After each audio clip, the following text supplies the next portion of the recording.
그러니까 그 당시에 이제 청와대 출입 기자단이 지금처럼 많지가 않았거든요, 숫자가.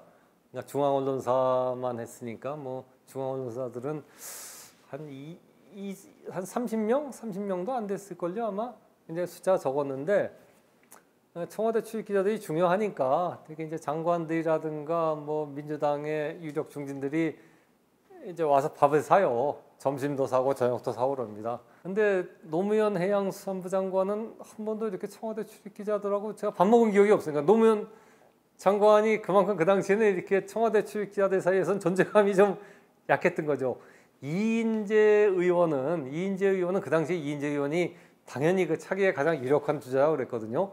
이인재 의원은 두세 번 청와대 출입 기자들을 밥을 사갖고 제가 그 기억이 있습니다. 이인재 의원하고 이렇게 얘기도 하고 했던 기억이 있는데 노무현 장관은 그때 이렇게 기자들하고 만났던 기억이 없어갖고 그러니까 그 당시만 하더라도 진짜 2002년 경선을 앞두고 확 그 노무현 붐이 일어나면서 뜨기 전까지도 청와대 기자들의 정말 대다수는 저를 비워놓고 노무현이 대통령 후보가 되리라고 생각을 그때는 아마 해양수산부 장관 할 때는 생각을 못할 때였기 때문에 그 당시는 사실 그렇게 노무현 장관한테 기자들이 이렇게 관심을 기울이고 그러지 않았던 것 같습니다. 근데 대통령은 그래도 생각을 했던 것 같아요. 노무현에 대한 제가 이렇게 들은 근데 박지원 비서실장한테 들은 얘기인데 언론사 세무조사한 다음에 그걸로 이제 조중동 사주가 구속된 사태까지 가고 보수 진영이 굉장히 격렬하게 반대를 하고 반발을 하죠. 근데 그때 노무현 해양수산부 장관이 기자들 만나갖고 언론은 언론의 길을 가고 정부는 정부의 길을 가면 된다. 그 세금이야 그 정부의 업무인데 당연히 그 세무조사, 정기 세무조사는 해야 되는 건 정부의 권한인데 언론이 거기에 대해서 왈가왈부해서 안 된다.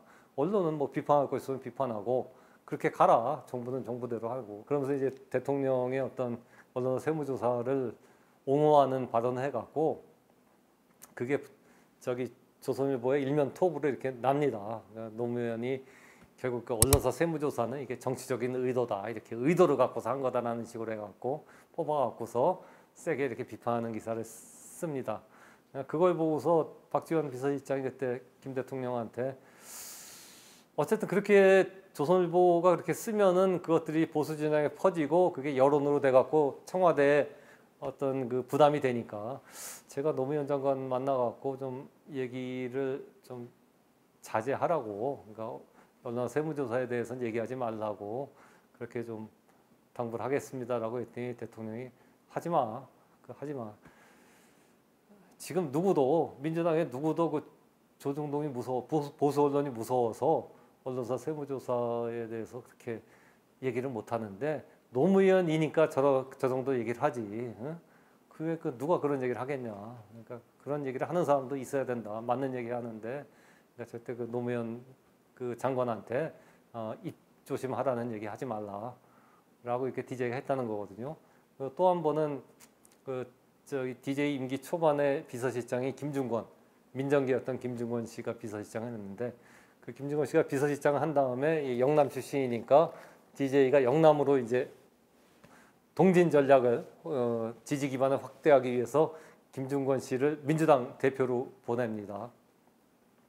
그때 보내니까 그때 노무현 그때 아마 장관은 아니었을 거예요. 장관은 아니었고 아마 국회의원이었나? 노무현 대통령이 김중권 씨가 대표로 오니까 기회주의자와는 연대는 할 수 있어도 기회주의자를 지도자로 모실 수는 없다. 그러면서 딱 그 비판을 하거든 세게. 그 얘기 듣고 그러니까 대통령이 그러니까 김중권 민주당 대표를 보낸 건 DJ 대통령의 뜻인데 물론 이제 노무현 대통령의 말이 옳더라도 어쨌든 그거는 대통령이 김중권을 대표로 보낸 거에 대한 일종의 항명처럼 받아들여질 수 있는 거거든요. 그때 그 박지원 실장이 대통령한테 저기 노무현이 반발하는데 김중권 대표에 제가 그 노무현한테 그러지 말라고 얘기하겠습니다 하니까 DJ가 이번에도 그런 얘기 하지 마. 아니 뭐 사실 그런 얘기 민주당에서 그런 얘기 하는 사람도 있어야지 맞는 얘기고 그리고 김중권 대표도 더 긴장해갖고 일을 할 거다. 그러니까 절대 노무현 한테 김정권 비판하는 얘기를 하지 말라란 그런 얘기를 하지 말라고 했다는 거거든요. 그런 걸 보면은 어쨌든 노무현 대통령의 그런 패기와 어떤 강한 의지, 그러니까 사실은 일반 정치인 같은 경우는 그렇게 못하죠. 대통령의 뜻을 담아갖고 이렇게 대표가 임명됐는데 거기에 대해서 공개적으로 그 비판을 잘 못하거든요. 근데 노무현이 그렇게 해도 그거를 이렇게 용인하고 그게 맞는 얘기다라고 했다는 거는 어쨌든 DJ는 노무현에 대한 어떤 나름의 기대와 믿음 그런 것들을 마음속으로는 갖고 있지 않았을까. 그리고 그런 것들이 2002년 경선 대선 과정에서는 그러니까 동교동계가 그때 좀 나눠지죠. 사실은 이인재를 지지하신 분들도 물론 그게 많았지만은 또 노무현 지지하는 사람들도 꽤 있거든요. 그렇게 노무현이 노풍이 일어나갖고 노무현이 광주에서 승리하고 민주당 후보가 되는 과정에 어떤 배경으로 작용하지 않았을까 그런 생각이 좀 듭니다. 근데 그거는 뭐 사실은 이제 뭐 권노갑 고문이라든가 박지원 실장이라든가 그런 분들이 사실은 잘 알 텐데 제가 들은 걸로는 그 당시 동교동계 다수는 사실은 처음에 이인재 장관을 지지했거든요. 근데 그 당시 청와대 참모들의 기류는 어쨌든 노무현 쪽에 좀 가 있다라고 저는 그때 좀 느꼈어요. 그게 꼭 뭐 드러내놓고 노무현을 또 뭐 지지하는 건 아니지만은 이인재로 이길 수 있겠나라는 얘기들, 그런 얘기들 하고 어쨌든 이인재 장관은 그 당시에 어쨌든 당을 바꿔서 온 거 아닙니까? 97년 대선 때 한나라당을 탈당해 갖고 새로 정당을 만들었다가 나중에 이제 민주당으로 합류한 건데 그에 비해서 노무현 대통령은 일관되게 이렇게 민주당의 길을 걸어왔던 사람이죠. 그런 데 대한 평가 같은 것들을 해갖고 그리고 박지원 실장이 어쨌든 박지원 실장은 사실은 DJ 뜻대로 움직이는 사람이거든요. 그 당시에는 박지원 실장에 대해서 호가호위한다는 그런 비판도 굉장히 많았고 저도 이제 그런 기사 쓰긴 했습니다만 나중에 이렇게 돌아보면은 결국 약간의 그런 거 있을지 몰라지만 크게 보면 DJ가 딱 시키는 것만 했던 게 박지원이고 그래서 DJ는 박지원을 그렇게 신임했던 거라고 보는데 그때 박지원 장관이 그런 얘기를 했어요. 노무현 상당히 긍정적으로 이렇게 평가하고 뭐 그런 분위기가 있던 걸로 봐서는 저도 DJ의 속마음은 이인재보단 노무현에게 그때 가 있었다라고 저도 개인적으로 판단을 합니다.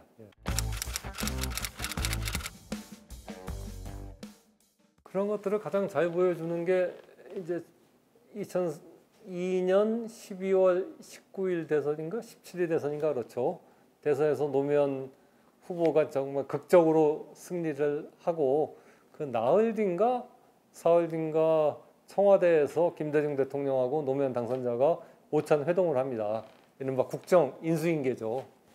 근데 그때 또 역시 DJ는 꼼꼼하게 이렇게 국정 노트를 적어옵니다. 그러니까 노무현 당선자한테 할 얘기들을 쭉 적어오는데 그 대부분이 뭐냐면 국내 현안은 없어요. 대부분이 북한 문제 그리고 대미, 대일, 대중, 대러 관계를 어떻게 해야 될 것인가 그 얘기들이 거의 국정노트가 한 6장 정도 되는데 거의 한 5장을 차지합니다.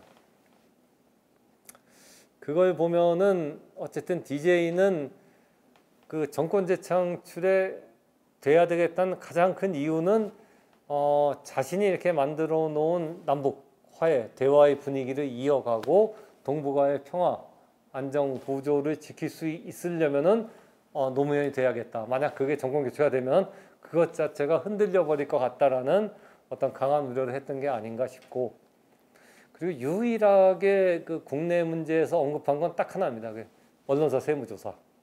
언론사 세무조사에 대해서 언론사 세무조사는 탈세만 국한해서 했다. 그리고 관료들이 언론개혁 입법을 하자고 했지만 거절했다. 딱 이제 그 부분이 나오거든요.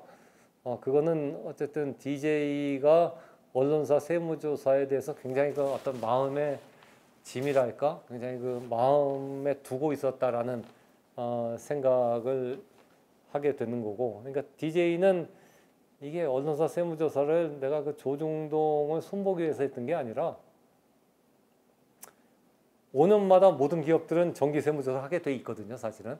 그게 법에 규정돼 있는데 유독 언론사만 사실 특혜를 받아왔던 거거든요, 그때까지. 모든 대통령들이, 물론 YS 때 한번 한 적이 있긴 합니다만 5년마다 정기 세무조사를 언론사는 면제해줬단 말입니다. 근데 DJ는 자기 임기 중에도 이제 언론사 세무조사, 정기 세무조사가 돌아오니까 이걸 법대로 할 것이냐 아니면 특혜를 줄 것이냐는 결정을 해야 되는데, 나는 거기서 특혜를 주지 않고 그냥 법대로 했을 뿐이다.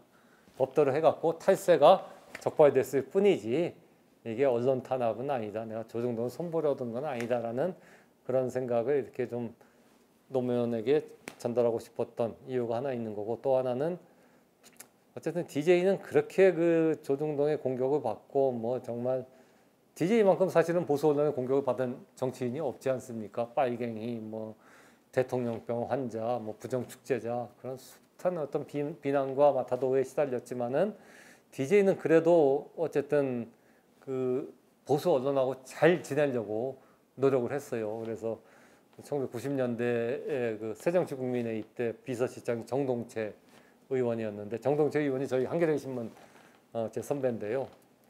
정동채 의원 얘기가 그 당시 비서실장 할 때 조중동에 뭐 기사가 나거나 부탁할 게 있으면 자기를 보냈단 거예요, 사주한테. 그러면 그 DJ 명함, 새정치국민회의 총재 김대중이라고 그 명함의 뒤에다가 뭐 방 회장님, 아니면 홍 회장님, 제 비서실장 정동채를 보냅니다. 설명 듣고 선처 바랍니다. 이렇게 자필로 만년필로 딱 써갖고 그 명함을 이게 줬다는 거예요. 그럼 이 정동채 비서실장이, 정동채 의원이 조중동 사주를 만나갖고 그 명함을 이렇게 탁 드리면서 말씀드릴 게 있어 왔습니다. 그럼 조중동 사주 입장에서 얼마나 흐뭇하겠어요. 야당, 제1야당 총재가 그 친필로 이렇게 딱 그 글을 써갖고 자기한테 보내면서 설명을 하니까, 그 정도로 이렇게 DJ는 참 조중동과의 관계를 잘 맺으려고 노력을 했던 정치인이거든요. 그럼에도 그렇게 조중동의 공격을 받았는데, 근데 노무현 대통령은 어쨌든 2002년 대선 때 조중동과 싸우면서 대통령이 됐단 말입니다. 조선일보와 인터뷰 안 하고 조선일보를 직접적으로 공격을 하죠, 오히려. 뭐 그러면서 그 싸웠어도 여론에서 밀리지 않고 대통령이 됐으니까 그런 부분들을 DJ는 굉장히 높게 평가했고, 한편에서는 굉장히 좀 그런 부분들도 부러워했을 것 같아요. 나는 그 보수 언론에 이렇게 당했지만은 그래도 그냥 또 보수 언론하고 평생 잘 지내려고 노력을 했는데, 노무현은 보수 언론이 이렇게 횡포를 부리니까 거기에 맞서 싸워갖고 오히려 싸우면서 대통령까지 됐다라는 것들을, 그 결기라든가 의지, 그리고 그런 어떤 강한 어떤 열망 같은 것들을 굉장히 좀 부러워했고, 그런 것들을 평가해서 그런 것들이 첫 그 국정 인수인계를 하는 자리에서 유일하게 국내 현안 중에서는 언론사 세무조사만 언급한 그런 메모를 노 대통령에게 남기지 않았을까, 그런 해석을 합니다. 뭐 미국에 대해서 또는 북한에 대해서 했던 그 국정 노트는 복사를 해갖고 그 노 대통령에게 함부로 줬다 그래요. 그건 김한정 그때 부속실장의 얘기인데, 물론 이제 원본은 이제 대통령이 갖고 있었지만은 함부 복사해갖고 노무현 당선자에게 주면서 어쨌든 이걸 참조하라고. 그 내용을 보시면은 그 대부분이 사실은 외국 정상들과의 회담에 관한 얘기입니다. 외국 정상을 어떻게 다뤄야 하는지, 어떻게 정상회담을 해야 하는지, 이런 부분들은 사실 대통령 아니면 느끼기 어려운 거거든요.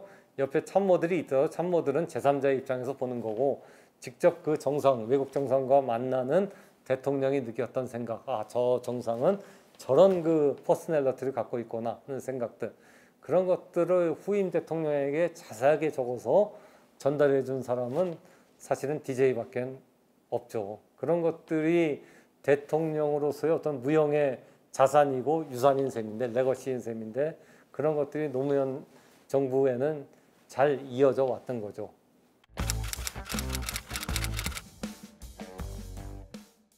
그러니까 박지원 실장이 어쨌든 DJ 집권 5년간에는 가장 신뢰했던, 가장 가까이 있던 사람은 박지원 실장이죠. 물론 잠깐 이렇게 청와대에서 떠나서 문화관광부 장관도 했고, 근데 문화관광부 장관 할 때도 대북 협상을 박지원 장관이 했으니까요. 그리고 또 이제 너무 이렇게 박지원이 2인자다라는 비판 때문에 잠깐 밀려난 적도 있지만 다시 비서실장으로 임기 말에는 복귀를 하죠. 그런 점에서 보면 5년, 적어도 5년 만에 얘기한다면 박지원 실장이 가장 가까웠던 것 같고, 그렇게 박지원 실장을 신뢰했던 거는 일단 굉장히 성실합니다. 박지원 실장 굉장히 성실하고 또 DJ가 시키는 대로 이렇게 딱 일을 하거든요. 그 당시에 한겨레는 박지원 실장한테 상당히 좀 비판적이었어요. 많이 그 비판적인 기사를 쓰고. 왜냐하면 DJ가 언론 개혁을 해야 되는데 박지원 실장이 매일 조중동 찾아가서 조중동 기자도 하고 폭탄 좀 마시면서 그쪽 민원을 들어주는 것 같단 말입니다. 그러면서 그러니까 그 당시 한겨레에서 볼 때는 DJ가 언론 개혁을 해야 되는데 그거를 막고 조중동과의 관계를 원만하게 하려고 하는 사람이 박지원이다. 언론 개혁을 막는 저 주범이 박지원이다라는 생각을 해갖고 굉장히 박지원 공보수석 그리고 나중에 비서실장한테는 굉장히 비판적이었는데, 나중에 이렇게 제가 취재를 하고 이렇게 보면은 결국 그렇게 조중동하고 이렇게 관계를 좋게 하려는 게 결국 DJ의 뜻이었고, DJ가 그렇게 하려고 했었고, 그 이제 미션을 박지원이 수행을 했던 거죠. 그런 측면에서 보면은 어쨌든 내 지시를 그대로 충실하게 진짜 잘 수행을 한다. 그리고 성실하다라는 게 박지원 실장이 그 당시 신임을 받았던 가장 큰 이유였지 않을까 싶고, 그 다음에 결국은 DJ 정권에서 세 사람 뽑는다면 딱 세 명일 것 같아요. 권노갑, 박지원, 임동원. 그러니까 박지원은 어떤 비서실장으로서 국정보좌를 했던 측면이 있는 거고, 권노갑 고문은 물론 집권 5년 동안에는 여러 가지 애증의 관계도 있긴 했습니다만은 모포 중학교 시절부터 굉장히 대통령과는 거의 친형제처럼 쭉 지내왔기 때문에 인사라든가 어쨌든 조직, 민주당 조직이라든가 호남을 관리하는 거는 권노갑 고문이 했던 게 맞죠. 그런 과정에서 뭐 여러 가지 이제 사건들도 일어난 측면이 있습니다만, 그 점에서는 권노갑 고문에 대한 어떤 신뢰는 비록 약간의 애증은 있었어도 형제 사이에 약간의 애증이 있더라도 형제 사이가 갈라지지 않지 않습니까? 그거는 그런 것처럼 역시 인사 조직 같은 거는 권노갑 고문이 많은 부분을 담당을 했었고, 그리고 임동원 장관은 대북 관계는 임동원 장관이 했던 거고, 그러니까 임동원 장관이 대북 관계에서 신임을 받았던 거는 그만큼 전략적인 마인드를 갖고 있었고, DJ 남북 대화를 하는 DJ의 마음을 가장 잘 읽는 사람이 임동원이었기 때문에 임동원한테 그 미션이 갔던 거고, 그렇게 세 사람이 사실은 김대중 정부 5년을 이렇게 어떻게 떠받드는 세 축을 굳이 고르자면 딱 세 명을 얘기할 수가 있을 것 같아요. 그 외에 이제